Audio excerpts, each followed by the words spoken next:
Hello दोस्तों, black clover के इस एपिसोड की स्टार्टिंग में हम देखते हैं कि इचिका एक ब्लैक वॉरियर में बदल जाती है और अपने डार्क योजुसु का यूज करके आस्था को अपनी तरफ खींच लेती है। यहाँ इचिका अपने कटाना से आस्था पर अटैक करने वाली थी, तभी आस्था अपने डेविल यूनियन मोड को ऑन कर लेता है। आस्था यहाँ किसी भी मैजिक या फिर योरियोकू को कैंसिल कर सकता था जो भी उसे छुए या फिर उसे अफेक्ट करे, इसलिए इचिका का अटैक आस्था पर काम नहीं करता।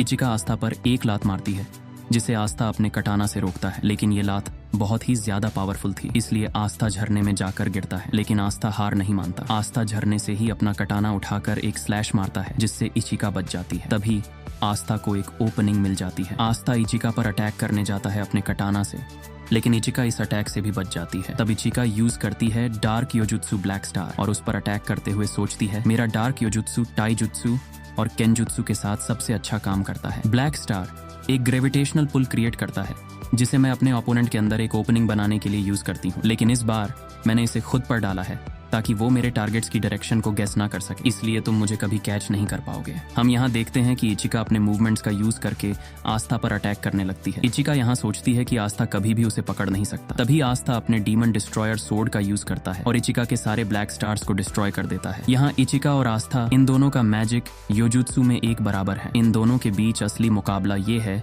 कि ये लोग जेटन का कितने अच्छे तरह से यूज करते हैं। तभी आस्था और इचिका दोनों ही एक दूसरे पर अटैक कर देते हैं। आस्था को इस टाइम एक ओपनिंग मिल चुकी थी। आस्था अटैक करता है इचिका पर, लेकिन हम देखते हैं कि इचिका आस्था के अटैक से बच जाती है। इचिका आस्था के सिर में किक मारकर आस्था को नीचे फेंक देती है। फिर इचिका नीचे उतरते हुए बोलती है तुम्हारे पास मुझे हराने का कोई तरीका नहीं है। एक जेटन के क्लैश में तुम मुझसे कभी जीत नहीं पाओगे। जो लोग सबसे ऊपर खड़े होते हैं उन्हें शोगन का रैंक दिया जाता है और तुम्हारे यहाँ इसे विज़र्ड किंग कहा जाता है। तुम्हारे पास कोई भी डिटर्मिनेशन, ना विश्वास और ना कोई प्लान है। तुम्हारे जैसा कोई कैसे विज़र्ड किंग बनेगा। यहाँ इचिका आस्था को पूरी तरह से क्रिटिसाइज कर रही थी। आस्था उठते हुए बोलता है मैं तुम्हारे की को महसूस कर सकता हूँ। तुम्हारा गुस्सा कैप्टन यामी और मेरे लिए है, इसके अलावा भी तुम्हारे दिल में कुछ है। तब इचिका बोलती है तुम ऐसे बात मत करो जैसे कि तुम मुझे जानते हो। तब आस्था को पता चल चुका था कि उसका जेटन फॉर्म क्या है। अगर आस्था यहाँ अपने परफेक्ट जेटन का यूज करे तो आस्था यहाँ जीत जाएगा। तभी ये दोनों ही एक दूसरे पर जेटन से अटैक करते हैं, लेकिन उनका अटैक लैंड नहीं होता है। यहाँ हम देखते हैं कि रियू उनके बीच आ जाता है और कहता है बहुत हो गया तुम दोनों का। रियू को देखकर इचिका माफी मांगती है, मुझे माफ कर दीजिए। तब रियू कहता है तुम तो बहुत ही ज्यादा स्केरी हो, अभी इस बात को छोड़ो। फिर रियू आस्था से पूछता है आस्था तुम ठीक हो, तुम्हारे ऊपर बहुत सारा ब्लड है। आस्था नॉर्मल मोड में आता है और सोचता है मैं जेटन का यूज नहीं कर पाया। आस्था कंप्लीटली हार चुका था, वो जेटन का यूज करने ही वाला था, बस थोड़ा सा ही दूर था। फिर आस्था रियू से कहता है मुझे माफ कर दो कि मैंने तुम्हारे हाथ पर अटैक किया। रियू कहता है चलो हम वापस जाते हैं और फूमिटो की मदद से खुद को ठीक कर लेते हैं। तभी अचानक रियू सेंस करता है कि कोई आ चुका है। वो लोग यहाँ आ चुके हैं। हम यहाँ सिस्टर लिली को देखते हैं जो पैलेडिन बन चुकी थी। वो कहती है मैंने इस जगह के बारे में केवल कहानियों में सुना था, मुझे लगा था कि ये जगह मौजूद ही नहीं है। तो ये है the land of sun. Sister Lily के साथ दो और लोग थे जिन्हें आप लोग जानते होंगे। इसके बाद सीन शिफ्ट होता है और हम लूसियस और मोरिस को देखते हैं। लूसियस कहता है ग्रीटिंग्स, तुम कैसा महसूस कर रहे हो मोरिस? मोरिस कहता है मैं लूसीफेरो के मैनिफेस्टेशन में मिक्स हो गया था और मैं अभी जिंदा हूँ तुम्हारी वजह से, लेकिन तुम्हें मुझसे क्या चाहिए लूसियस? लूसियस कहता है जितना भी पॉसिबल हो सके मैं तुम्हारी उतनी मदद करूंगा। फिर हम देखते हैं कि लूसियस एक चेयर में बैठा हुआ है और इसके ऊपर तीन लोग फ्लोटिंग कर रहे हैं जो लूसियस के साथ जुड़े हुए हैं। ये तीन और कोई नहीं, डांटे, वैनिसा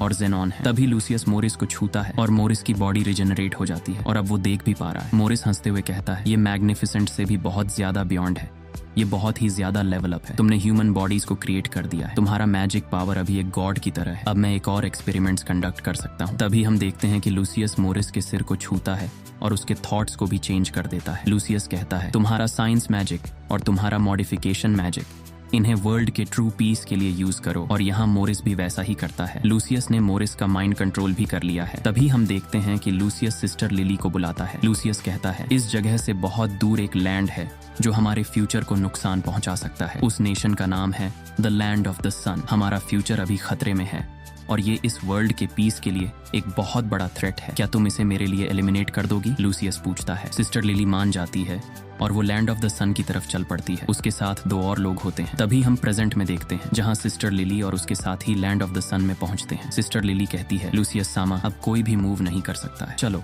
सभी ग्राउंडलेस फियर्स को खत्म कर देते हैं जिससे लूसियस सामा को सुकून मिले। साइड वाला बंदा कहता है यस मैम, हम लोग ऐसा कुछ भी अलाउ नहीं करेंगे जो लूसियस सामा का टाइम वेस्ट करे। ये लोग एक टाउन में पहुंचते हैं जहां एक पैलेडिन कहता है ये टाउन तो बहुत ही ज्यादा अजीब है, यहाँ पर हम किसी भी सोल को नहीं देख पा रहे हैं। सिस्टर लिली एक गेट की ओर देखती है और यह लोग उस गेट को तोड़ देते हैं। तभी एक बंदा बीस्ट मैजिक होली हाउल का यूज करता है। अचानक एक ड्रैगन जाग जाता है। फिर ये लोग कहते हैं बुराई के साथ नहीं, होली ड्रैगन की पावर के साथ लैंड ऑफ द सन को वर्ल्ड पीस की फाउंडेशन बनाएंगे। इसी टाइम हम रायूजन 7 के 5 मेंबर्स को देखते हैं जो विश्वास नहीं कर पा रहे थे कि ऐसा भी कोई दिन आएगा जब वो 5 हेडेड ड्रैगन से फेस टू फेस फाइट करेंगे, जिसके बारे में केवल पुरानी कहानियों में बताया जाता था। तब यहाँ पर इचिका बोलती है जब तक रायूजन 7 मौजूद है लैंड ऑफ द सन पर एक उंगली भी नहीं उठा सकते। तभी सीन चेंज हो जाता है और हम देखते हैं कि आस्था बहुत ही ज्यादा थका हुआ था। हम यहाँ पर रायूजन 7 के 2 मेंबर्स को देखते हैं। एक बंदा आस्था के साथ फाइट कर रहा था जबकि दूसरा बंदा झाड़ियों में बैठा था। ये बंदा कहता है मुझे कोई फर्क नहीं पड़ता है कि तुम कितना ज्यादा डिटरमाइन हो या फिर तुम कितना ज्यादा ब्रेव हो, बस मुझे तुम अपनी ताकत दिखाओ। इसके बाद हम आस्था का एक फ्लैशबैक देखते हैं। रियू आस्था और इचिका को बताता है कि एनिमीज आ चुके हैं और वो बहुत ही ज्यादा पावरफुल हैं। वो हमारी कंट्री को डिस्ट्रॉय करने पर तुले हुए हैं। ये सुनकर आस्था कहता है कि वो भी साथ जाएगा, लेकिन रियू कहता है कि अभी उसकी ट्रेनिंग पूरी नहीं हुई है, इसलिए उसे अपनी ट्रेनिंग जल्द से जल्द पूरी करनी होगी और हमारे पास आना होगा क्योंकि हमें आस्था की भी जरूरत है। रियू यहाँ पर आस्था को वार्निंग देता है कि अगर वो केयरफुल नहीं रहा तो बहुत पिट जाएगा। इसके बाद हमें आस्था की ट्रेनिंग का सीन दिखाया जाता है। वो रायूजन 7 के सबसे स्ट्रॉन्ग मेंबर से ट्रेनिंग कर रहा है। ये पर्सन अपनी कटाना से आस्था पर अटैक करता है, लेकिन आस्था उसके अटैक से बचता है और उस पर एक स्लैश मारता है, लेकिन वो पर्सन बहुत आसानी से आस्था के स्लैश से बच जाता है और फिर आस्था को दीवार में पटक देता है। रायूजन 7 के इस मेंबर का नाम है मुशोगा ताकेयोगा। यह बंदा कहता है मुझे भी जल्दी से जाकर फाइट को ज्वाइन करना है, लेकिन रियू ने मुझसे ये काम करने के लिए कहा है, इसलिए मैं इसे पूरा करके ही जाऊंगा। मुशोगा बहुत ही ज्यादा स्ट्रांग है और आस्था उसकी फाइट में टिक नहीं पा रहा है, लेकिन रायूजन 7 के एक और मेंबर की मदद से आस्था टिका हुआ है। ये मेंबर फूजियो, जो अपने योजुत्सु का यूज करके आस्था की बॉडी में होने वाले डैमेज को कम कर रहा है और उसकी पावर बढ़ा रहा है। फूजियो आस्था की मदद कर रहा था, इसलिए आस्था उसे थैंक्स कहता है। रियू ने फूजियो को आस्था की मदद करने को कहा था, इसलिए फूजियो उसकी मदद कर रहा था। फिर आस्था फाइट बैक करने की कोशिश करता है और ये देखकर मुशोगा बहुत खुश होता है। वो कहता है मैं देख सकता हूँ कि रियू ने तुम्हारे ऊपर इतना ज्यादा ध्यान क्यों दिया है और इसीलिए उसने तुम्हें मेरे हाथों में छोड़ा है, लेकिन अगर ऐसा ही चलता रहा तो तुम कभी भी जेटन को मास्टर नहीं कर पाओगे। तुम बहुत ही ज्यादा हेजिटेट कर रहे हो। आस्था कहता है मैं हेजिटेट नहीं कर रहा। तब मुशोगा कहता है किसी का भी कटाना झूठ नहीं बोलता है। तुम हेजिटेट कर रहे हो अपने कटाना का यूज करने में क्योंकि तुम्हारा डिटर्मिनेशन वीक है। कोई फर्क नहीं पड़ता कि ये क्या है, अगर ये मेरे सामने है तो मैं इसे बिना फेल हुए काट दूंगा। तभी हम देखते हैं यहाँ पर मुशोगा आस्था के ऊपर एक स्लैश मारता है जिससे आस्था अपने कटाना से ब्लॉक करता है, लेकिन हम देखते हैं कि ये स्लैश बहुत ही ज्यादा पावरफुल था। तब मुशोगा कहता है मैं सबसे ज्यादा स्ट्रांग हूँ। ये सुनकर आस्था सोचता है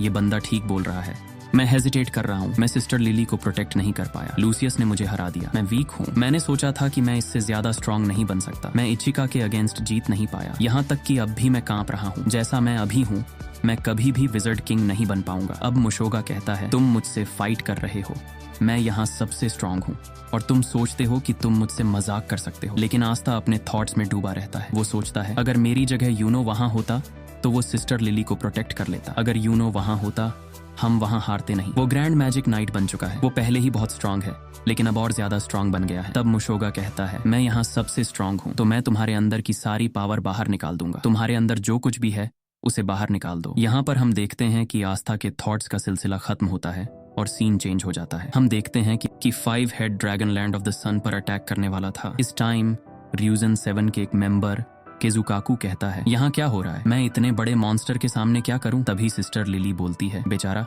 कम से कम मैं तुम्हारे लिए इसे पेनलेस बना दूंगी, तुम्हें दर्द नहीं होगा। तभी इचिका कहती है केजुकाकू तुम ये सब छोड़ो और अपना कटाना निकालो। केजुकाकू जवाब देती है इचिका तुम एक डीमन हो, और हम देखते हैं कि केजुकाकू अपनी सोर्ड निकालती है और सिस्टर लिली के फेस को चीर देती है। हमें बताया जाता है कि ये रायूजन 7 की एक मेंबर है जिसका नाम है केजुकाकू, और केजुकाकू अटैक के बाद कहती है मैं तुम्हारे ब्लड को चारों तरफ फैलाने वाली हूँ, लेकिन सिस्टर लिली खुद को हील कर लेती है और कहती है माई तुम तो बहुत ही ज्यादा अश्लील गर्ल हो। और इसी के साथ ब्लैक क्लोवर का एपिसोड एंड होता है।